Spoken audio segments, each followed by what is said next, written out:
Yes, Chair. Thank you.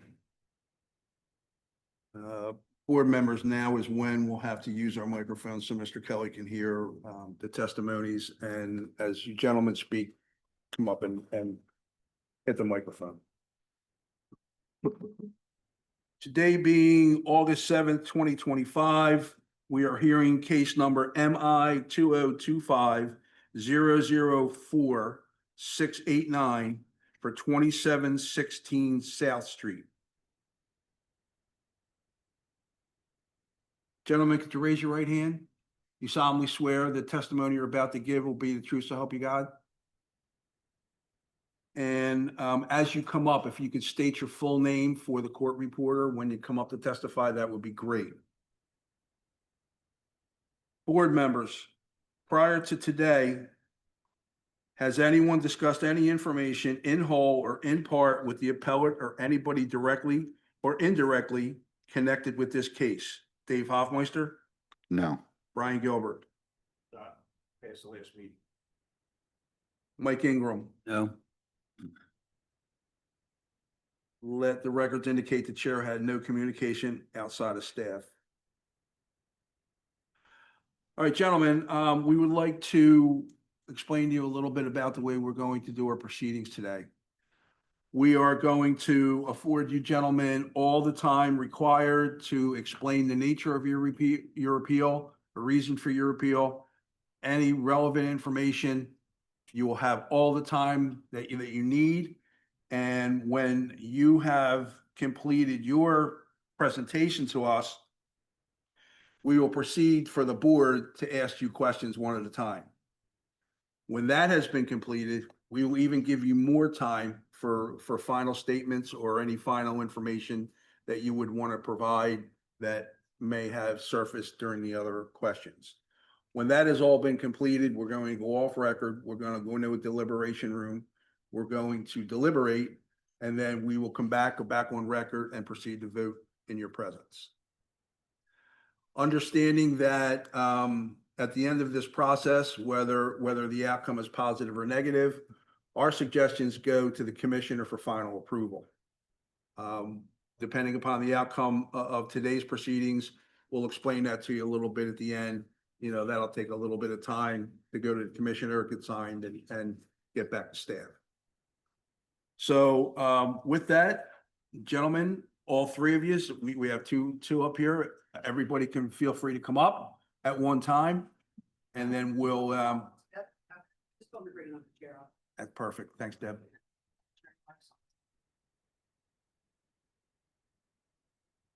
Gentlemen, one at a time, could you please turn the mic on and state your name for the court reporter, please? Brent Hangy. Jake Doyle. You just have to press it once and then it's on. Brian Calisi. Thank you, Brian. Gentlemen, with that, please proceed. So we're looking at an issue that we have on the job site where there's steel and ductwork and other utilities that are blocking some of the trap tail pieces from being within the code of 24 inches. We've had our sketching department working on this since the job started. And right now we have the list that I sent out that I provided to the board. And thank you for that. That was fantastic. It gave the board a lot of information. Yeah, so most of these tail pieces are serving, whether it's cold condensate, air handler condensate, tempered condensate. A lot of them are residual water or equipment. So in our opinion, that there's not much of an issue with the velocity of the water, but that's why we're appealing to the board. This was something that was brought up by the engineers, and we were directed to proceed and look into a variance for it. If I could add too, all the traps have trap primers. And we did try to go different ways. We obviously wanted to stay within it, so we didn't just go one for all. But there was a lot of steel. I think what could have happened in hindsight is maybe take one case by one case, see if they can put holes in the steel or what have you, which we've been able to do on other jobs, but that wasn't the case on this one. There's also venting, which is I guess an international. Yes, the building is international code and there's a vent on, I would say 90% of the drains in the job have their own half-size vent. The remainder are either circuit vented or they have relief vents. So for the board's edification, this project was designed and being built not under P 919. It's being facilitated on the base code theories. Yeah, and all three of us here have been put on the job after the permit review. So we had to do some research into that because we were puzzled, to say the least, as to why it wasn't the P 919 code. But then we looked back and we saw it was separate sewer. So that's why they were allowed to do the international code. Originally, it was supposed to tie into the existing Roberts Center next door. So it's So also, as our sketching department did look at this and try to make a few alterations or adjustments on the few that they could, it would have added probably 2, 3, sometimes 5 more fittings, which was a concern to us too, as far as clogs really, just opportunity for a clog.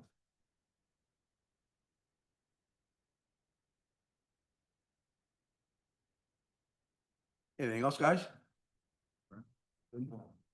All right, well, thank you. And then with that, what we'll do now is we'll proceed to ask any questions that we may have.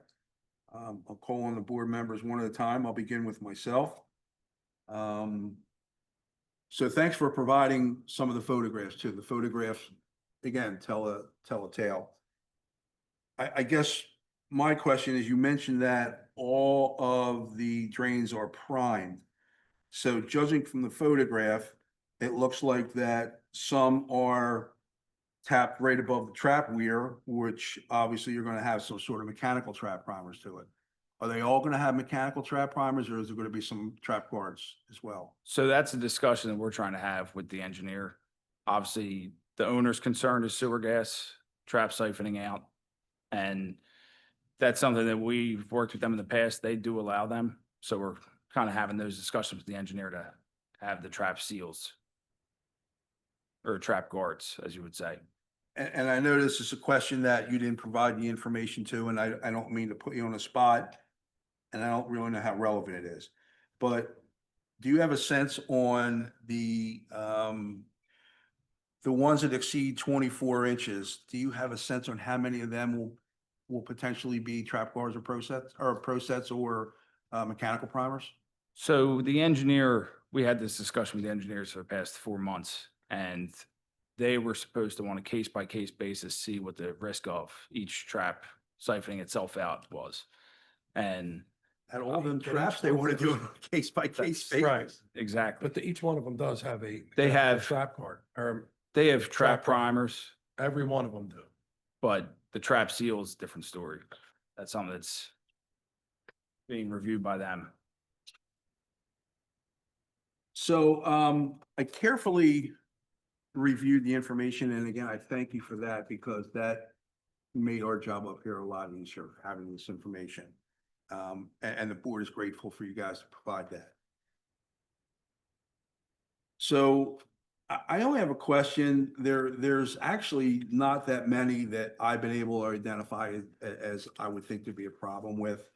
In my eyes, anything over 48 inches, could potentially pose a problem with siphonage, or depending upon what's going down that drain, depending upon the volume, obviously that drain can turn siphonic and nothing drink. I have a question on level 14. DWP 0103 on your sheet. There's and basically most of my questions are germane to the 14th floor. You have a couple that are draining RPZs.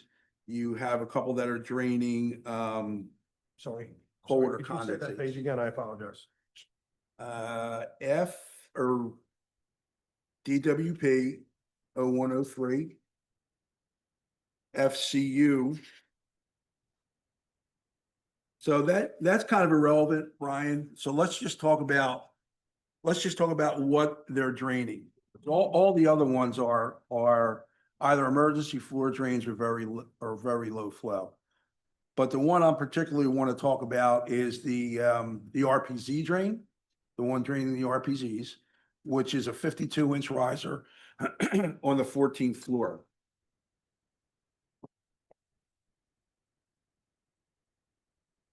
Sorry about Yes, that. that's tag number 27. Yes. So them RPZs, what, do you have a sense of what size them RPZs are there that are relieving into that, potentially relieving into that? That one would be a 3-inch, if I'm correct, Brent. Open up drawing.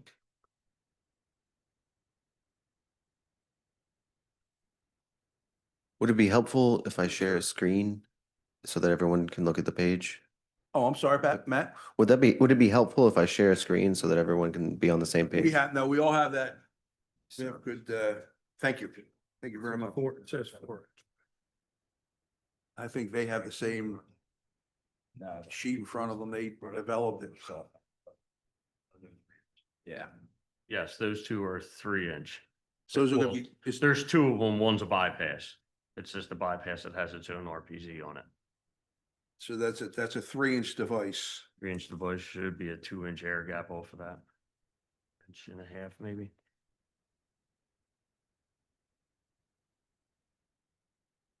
So what I would,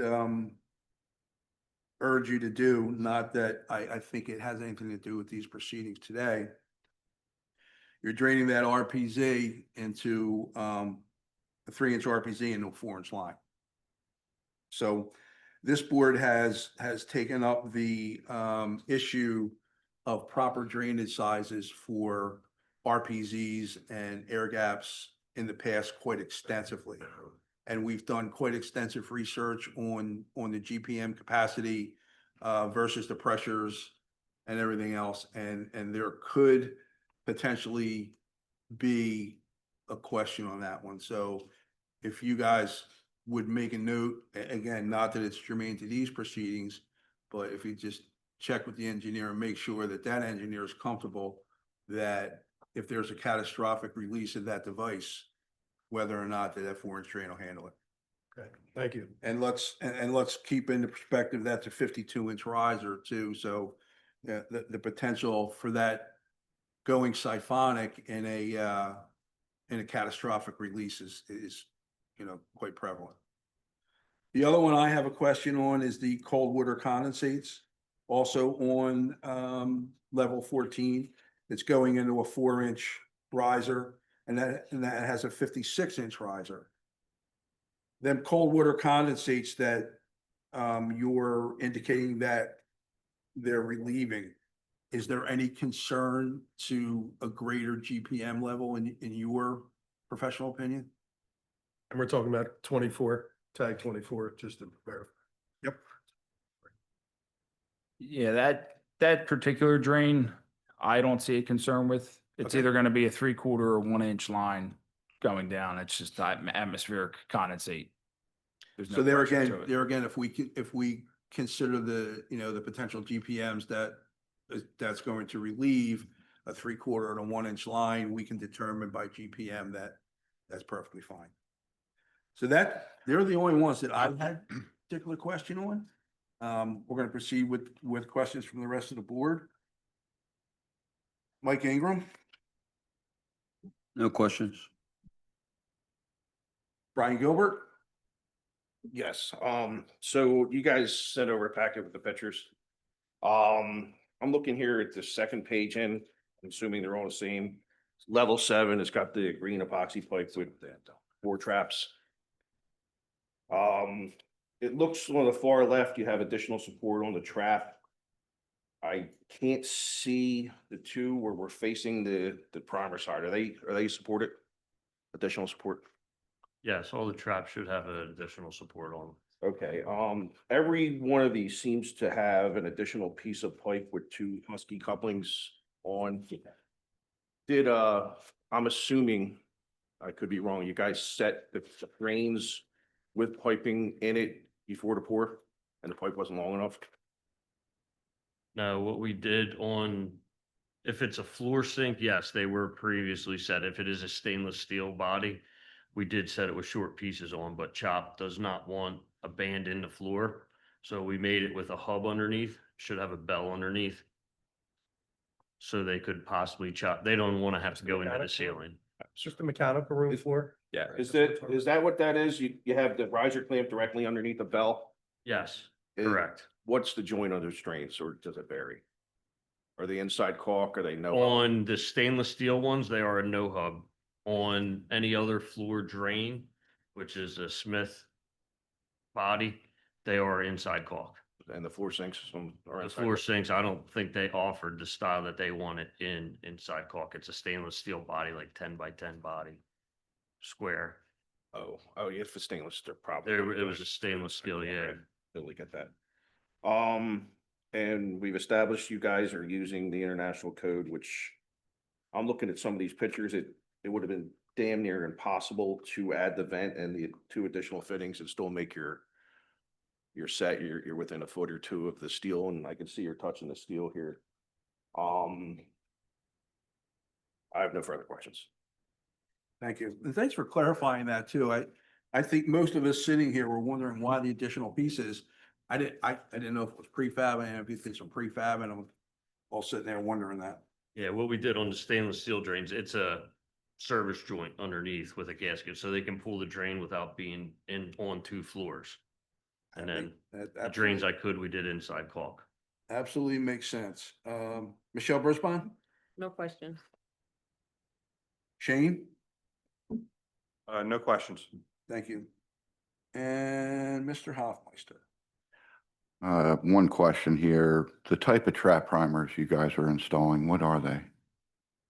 There's various. If there's a lot of drains, they're mechanical, they're boxes on the wall that it's mechanically done. Then the bathroom drains are like a little bullet, so it's just a pressure drop off of a flushometer.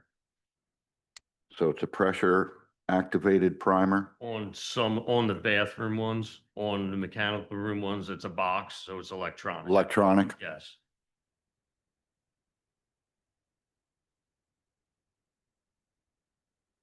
No further questions. Thank you. Gentlemen, with that, is there anything else that you would like to add before we go back and talk about this a little bit? Well, we thank you for your presentation and for the level of detail that you provided to us. It was certainly appreciated, and yeah, I mean, we can see by the photographs, and thanks for the photographs as well, that it would be very difficult, to try do any modifications to try and remain within that 24-inch requirement. So, with that, we're now going to go into deliberations. Mr. Kelly, could you show us off record, please? Yes, Chair, and if I could ask, please, before the gentlemen leave the dais, could I get the spelling of their first and last names? Brent Hangy, it's Brent, Hangy, Hangey. Jake Doyle, Jakedoyle. Brian Kalisi, Brian, last name is Kalesse.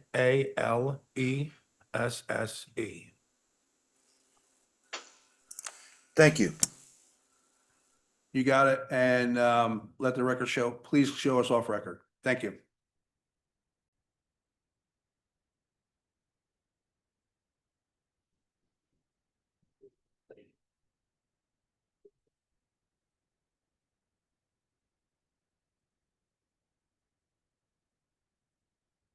Mr. Kelly, can you show us back on record, please? Yes, Chair.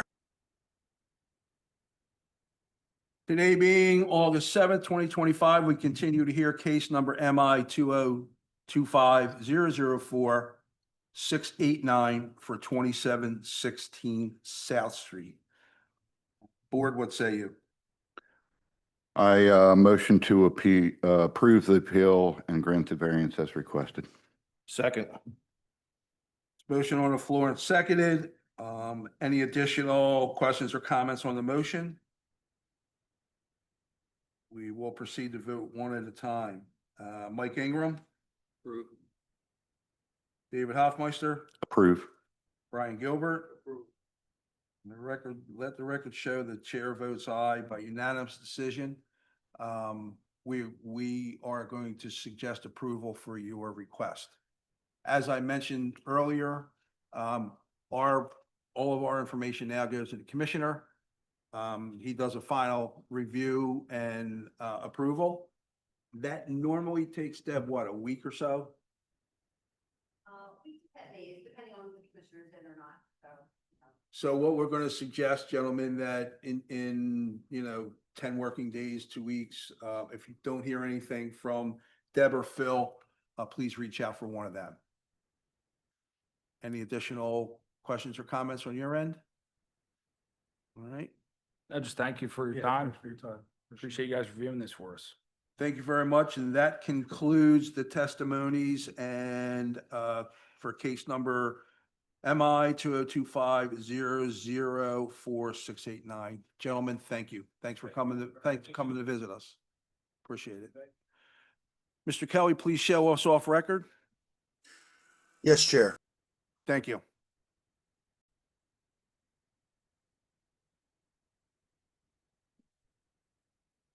Mr. Kelly, could you show us on record, please? Yes, Chair. Thank you.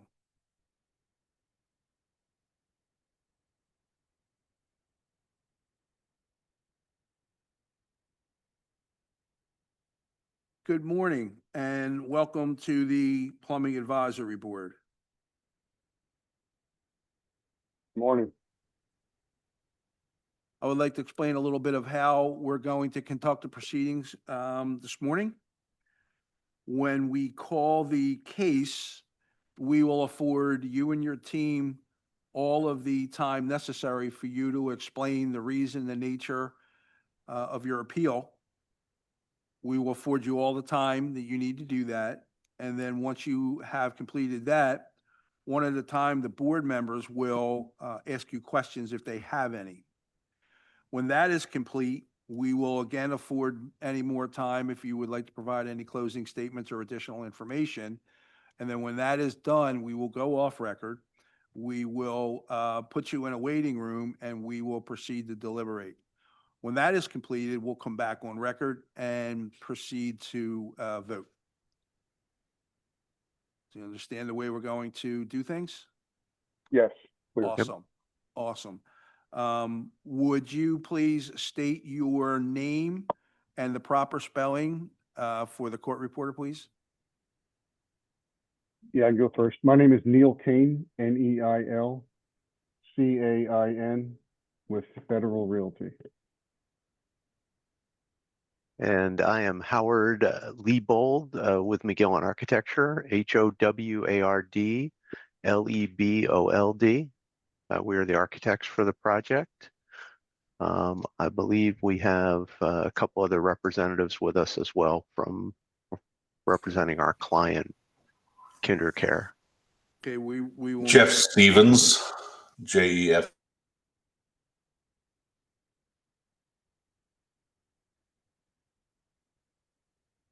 Anybody else? SCEPHEN.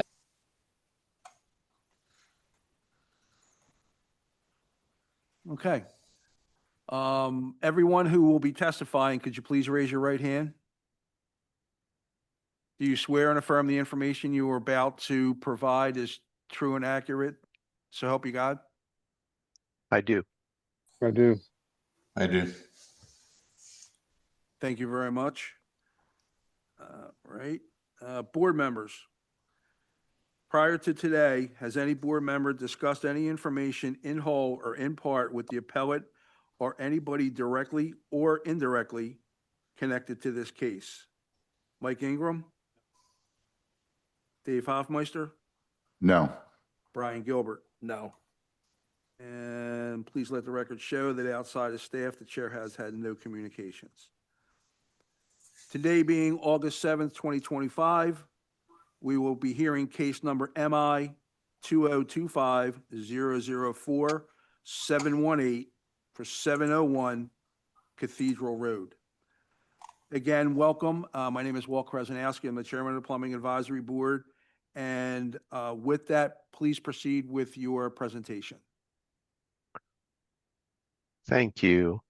To provide you with some background on the proposed project here, I have shared with you a proposed floor plan. What we are looking at is a proposed 9,500 square foot daycare center, which would be in Federal Realty's Andorra Shopping Center. They will hopefully take care of about 100 kids in this facility, from toddlers up through age 5 in this facility. This would be an institutional I-4 use by IBC definition, certainly allowed as a use within mercantile uses. One of the requirements within that I-4 designation would be that there should be one shower facility within any of these daycare centers. Unfortunately, from a safety standpoint, for both the children under their care as well as their staff, KinderCare policies do not permit any of their employees to utilize a shower in any of their facilities, nor do they want a private room like that where they might potentially take one of the children under their care. For that reason, we are before this board to request variance relief to eliminate that shower from the proposed fit out. We certainly meet all the other requirements from a plumbing standpoint. We'd certainly be concerned that if we were required to put in this shower, that it would present certain challenges because it would become a plumbing fixture that was not utilized. We have the situation where the trap associated with that shower would likely dry out and could be permitting sewer gases back into their facility. I think that really is the meat of the matter before the board, and we'd be happy to take any particular questions. We did have a representative from KinderCare who was able to speak to all of their policies, and unfortunately she had to jump off. She was able. Howard, I'm Howard, on. she was able to. Oh, she's reconnect. Yeah. rejoined. Yeah, I'm back on. Okay, good. Sorry. If you have questions about that, Kim is here to speak to any of those specific policies as they relate to their operations. Could she please state her name and spelling of her name for the court reporter, please? RLY Grant, GRANT. Thank you.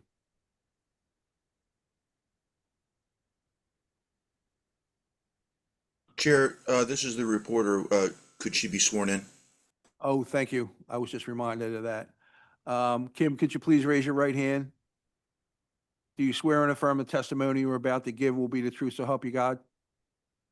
I do. Thank you very much. I'm sorry, please proceed, everyone.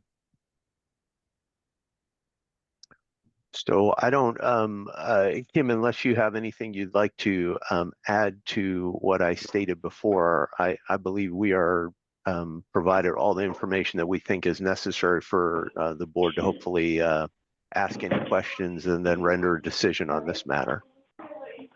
Yeah, only thing that I would just add, if it's relevant, is that we don't bathe or shower or use any of that facility for any of the children or staff. Sorry, I'm in a school right now.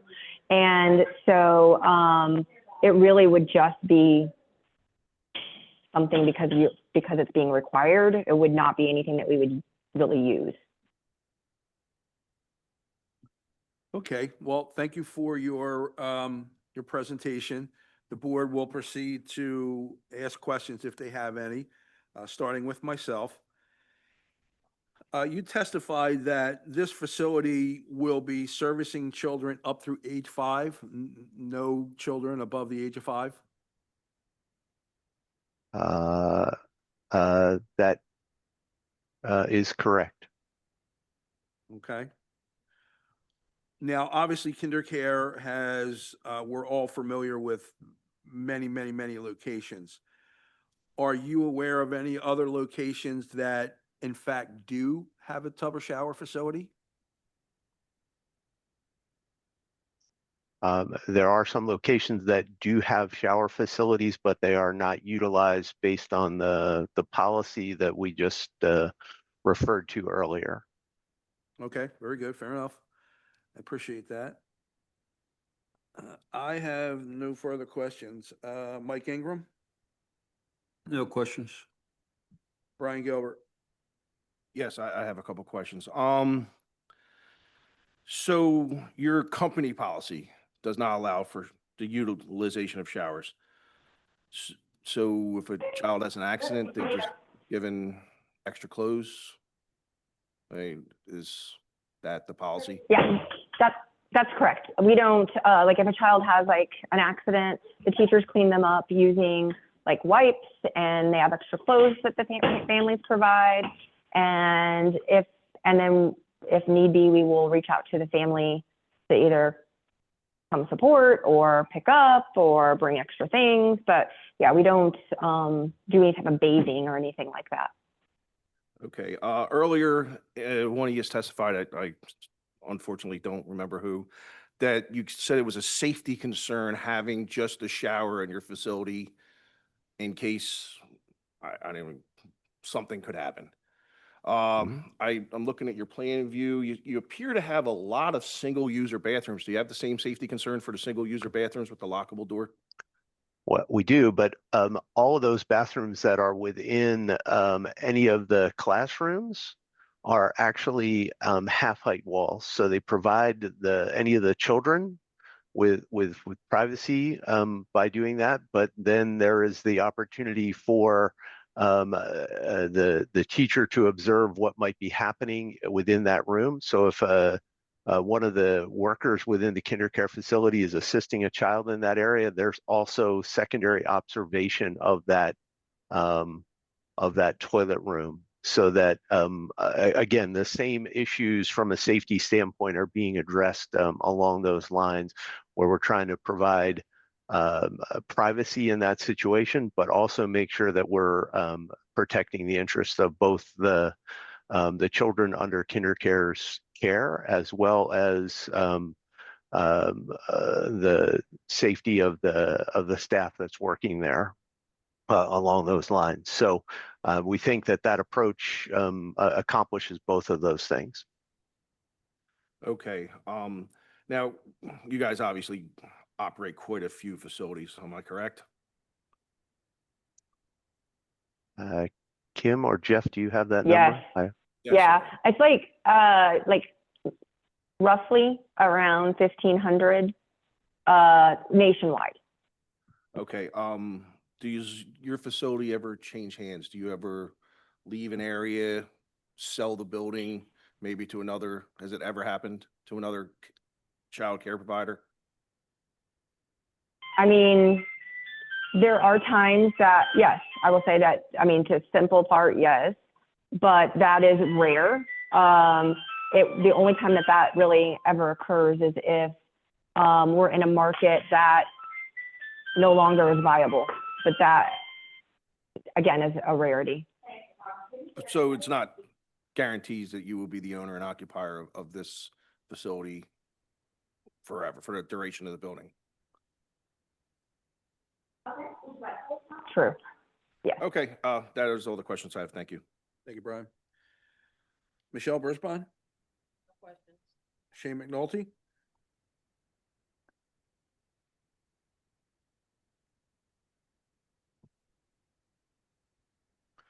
Will defer. David Hoffmeister? No questions. All right, you're on a hot seat, Gene. Yeah. Hold the mic down in front of you, please. Oh, sorry.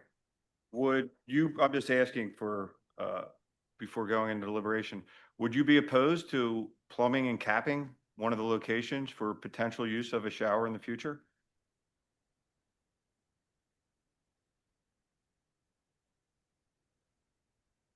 Neil, could you comment on that?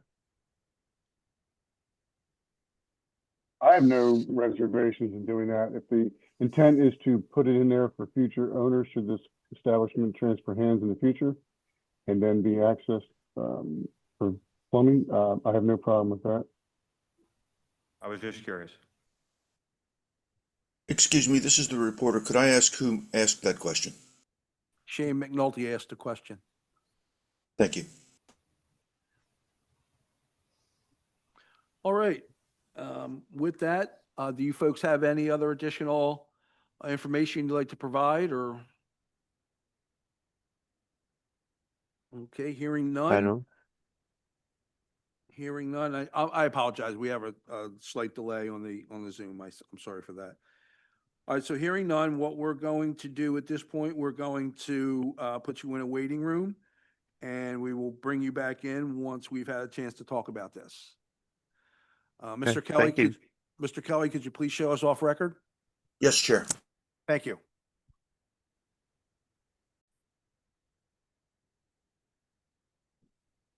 Mr. Kelly, can you show us back on record, please?